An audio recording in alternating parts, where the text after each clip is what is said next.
Juan Kapitulo 6, versikulo 35. Si Jesus miingon kanila, "Ako mao ang pan nga naghatag sa kinabuhi. Ang muari kanako, dili nagayod gutomon, ug ang mutuo kanako, dili nagayod uhawon." Pan sa kinabuhi. Maglikon unta sa mong pagtuo, ug gagakabi sa pagtuman sa imong mahal nga kasuguan. Ang Ginoo manaa kaninyo. Santos nga Ebanghelyo sumala ni San Marcos. Unibiya sa Jesus niya itong dapita, miadtos kayutaan sa Hudiya, mitabuk siya sa suba sa Jordan. Dito may mga pundoks na usab sa mga tao, nga migpunsiso kaniya, ug sila gitudloan niya sumala sa iyang naandan. Dihe usa ka pila ka mga Fariseo, na misuloy pagbitik kaniya. Nangutana sila. Nagtugot ba ang ato ang balaod kang bisan kinsa sa pagbulag sa iyang asawa? Si Jesus may sumbalik, may pangutana kanila. Unsa may gisugo ni Moises kaninyo? Mitubag sila. Mitugot si Moises, kang bana magkahingo pagbulag sa iyang asawa, human siya sulatig-sulat sa pagkibulag sa iyang asawa. Mingon si Jesus kanila, gihimo kining suguan ni Moises, kaya kamo gahi mag-ulo. Pa sa sinugdan, sa pagbuhat sa kalibutan, gibuhat sa Diyos ang lalaki o babae. Tungod niini, mubiya ang lalaki sa iyang amahan o sa iyang inahan, magkahiusa sa iyang asawa, o silang duha, mahimunang usa. Busa, ang bana o asawa, dili duha, kundi usa lamang. Tungod niini, kinahanglan nga dili bulagon sa tao ang gihiusa sa Dios. Og dito sa balay nangutana ang tinun-an kang Jesus mahitungod ning butanga ni Jesus kanila. Ang banang ubulag sa iyang asawa, magigminyog laing babae, makapanapaw batok sa iyang asawa. Ug ang babae usab nga ubulag sa iyang bana, gigminyog laing lalaki, nanapaw usab. Ebanghelyo sa Ginoo. Pasalamati ang Ginoo, kay siya maayo, ang iyang gugma mulungtad, hangtod sa kahangturan. Pasalamati ang Diyos sa tanang mga Diyos, ang iyang gugma malungtaron. Pasalamati ang Ginoo sa mga Ginoo, ang iyang gugma balungtaron.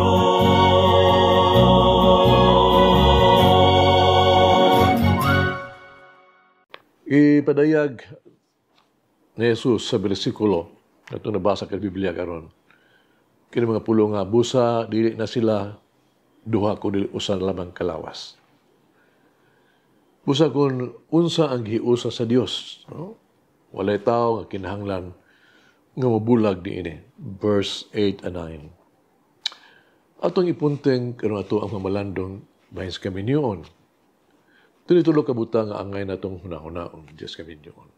Una, ang kaminyoon dili bede kompetisyon tali sa banag sa asawa. Kinahanglan kini kanunay og pagsalig o kooperasyon. Kinahanglan ta maghimo og isyu kung kinsay mas dako kita o kinsay gamay may trabaho o kinsay pamilya nga dako tabang uban pa.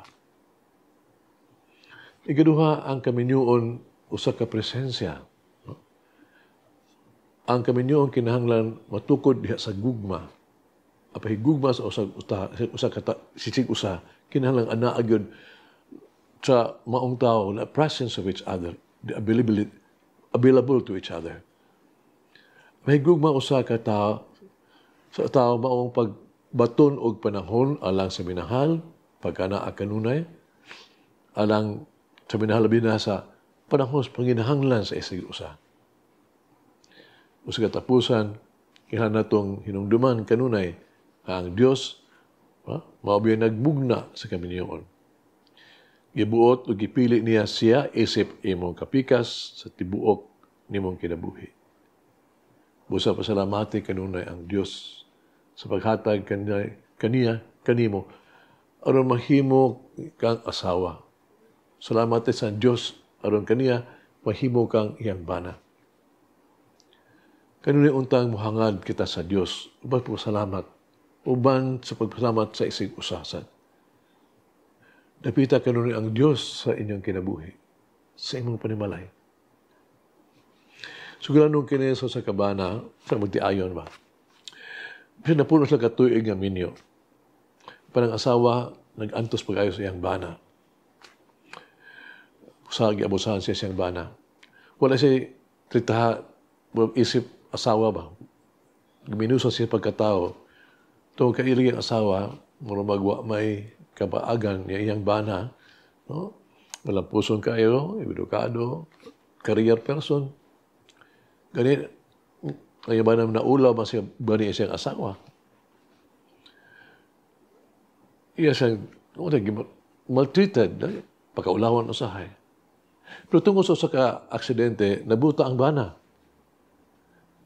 Kung nalang, gibahibalon niya, nag-anunso sila, alang sa usa ka donor sa mata, nangita sila. Kilabay ang dahang taas nga panahon, wala gayoy, midunar, mitanyag. Pinaagi sa grasa sa Diyos, no, nahitabo nga dihay, usa ka donor. Ug naoperahan siya, salamat nga successful ang operasyon. Nakita na siya. Pag-uli niya nasukok ay siya pag-ayo. No? Siyang asawa. Kaya sa panahon di sa hospital, wala magyud bisita kaniya. Unang ipauli siya, adunay hunang-huna ba nga gitawag ito ka, violente ka ang planos pagbiya siyang asawa. Apan sa dihang natubangay na sila ang iyang asawa, iyan na matigdan nga buta ang iyang asawa. Siya di ay ang donor, anonymous donor, sa mata para siyang bana. O diha mabati ang bana o daw kaulaw siyang kagalingon. Uguban sa hinulsulong nga kasing-kasing ang utana siya. Nga naman itong gibuhat ni mo kinikanako. Ang asawa yano kayo, sincero kayong mitubag. Kabisan pastanan ni mong gibuhat kanako, gimahal gihapon. Tika. Nagsoon, hakit sa kinabuhi. Karoon na itong hinungduman, ang lain nga siyam nga sugo kini mao sa Dios. Dili ka manapaw, dili ka maibog sa asawa sa imong isig katao. Karoon na itong isulti kini, mga pulong sa mga kapikas sa kaminyoon. O sa mga anak, higugma ko ikaw, karon og sa kanunay. Magampo kita. Langitong maluluy ang amahan, palihog, dungga nga ko ang mga pag-ampo alang sa tanang mga magtiayon. Langini sila, biyahe sila, karon sila maghimong walay kaluya sa paghigugmaay. Pagsalig o panag-uyon sa ilang relasyon, paglahutay sa mga pagsulay, pagsuporta sa usag-usa, maturianon sa ilang mga saad, o bakanayon sa ilang mga pagsapasalig sa kaminyoon. Palangini sila o langit ng maluluyo ang amahan. Aron ang ilang panakiusa sa kaminyoon, mababugahon jud ang ilang panimalay, malinaw, ilang pamilya, mahiusa. Ug sila magmatulod-anon sa usag-usa. Hangtod ang kamatayon magbulag kanila. Amen. Mama Mary, open my heart to the power of the Spirit living in me. Malangin ang Diyos magagahom sa tanan, Amahan, Anak, Espiritu Santo. Amen. May the Lord of the divine mercy bless us all, heal us from all diseases and suffering. Ayun unta niya kita. Tanang mga sakit na to sa lawas. O sa kalag. Body and soul. In the name of the Father, the Son, and of the Holy Spirit.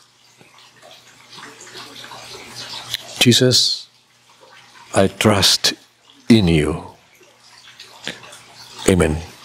Whoever eats the bread of life will never hunger, says the Lord. Kay galaan inyong nabati ang pagpaambit ug hamubong pamalandong sa pulong sa Dios pinaagi sa tulumanon. Pan sa kinabuhi nga gidumala ni Monsignor Daddy Selva. Hangtod na usab sa sunod higayon, daghang salamat. The bread of life will never hunger.